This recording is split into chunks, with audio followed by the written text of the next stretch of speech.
Hello students, hope you all will be fine. जो कल हमारा चैप्टर थोड़ा सा छूट गया था वो आज मैं कंटिन्यू करूँगी।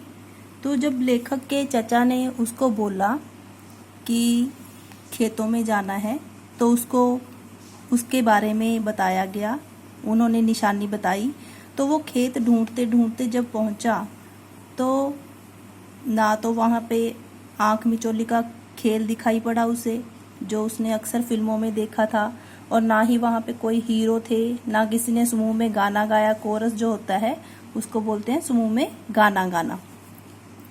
तो फिर वो ऐसी जगह पहुंचा जहाँ उसके चचा ने उसको निशानी दी थी कि यहीं पे हमारे खेत होने चाहिए थे। तो फिर उसने एक आदमी को खड़े हुए देखा और उससे पूछा कि आपने बाजरे को देखा है? तो मतलब हंसी का पात्र बन गया।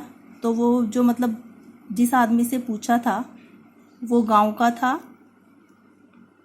तो वो ये अंदाज़ा लगाने लग गया कि इसने शायद किसी को व्यक्ति समझ लिया है जो बाजरे का ये नाम पूछ रहा है।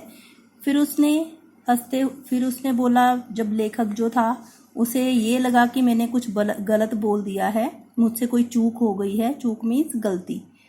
तो फिर बोला कि दरअसल मैं तो बाजरे के पेड़ की छां ढूंढ रहा था, उसी पेड़ के पास मेरे चचा के खेत हैं।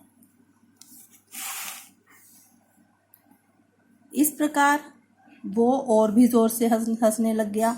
उसे ये लगा कि मैंने कुछ गलत बोल दिया है, लेखक को ये लगा कि मैंने कुछ गलत बोल दिया है। तो फिर उसने ये समझने के लिए कि कोई ऐसी गलती मेरे से दोबारा ना हो, उसने बड़ी बड़ी किताबें अपने पास मंगवा के रख ली और उनका अध्ययन करना शुरू कर दिया।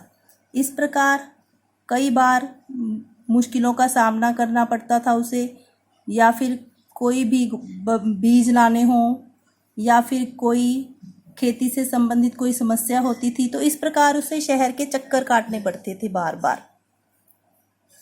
तो इस प्रकार फिर उसने अपने चचा से बोला कि अब मैं शहर जा रहा हूँ और वहीं पर रहूँगा। फिर उसके चचा प्रसन्नतापूर्वक हंसकर बोले कि जैसे खूंटे से छूटी हुई घोड़ी भूसे के ढेर पर मुंह मारती है, जैसे धूम से बंधी हुई भैंस तालाब की ओर दौड़ती है, वैसे ही तुम्हारा शहर की ओर जाना बड़ा ही स्वाभाविक है। उन्होंने ऐसा इसलिए कहा क्योंकि जो लेखक था वो शहर में ही पला बड़ा था, वो गांव के वातावरण में अपने आप को एडजस्ट नहीं कर पाया। तो उसके चचा ने भी उसको बोला चलो ठीक है, अच्छी बात है। उसने अपने चचा से, दोनों ने एक दूसरे से प्रसन्नतापूर्वक विदा ले ली। धन्यवाद।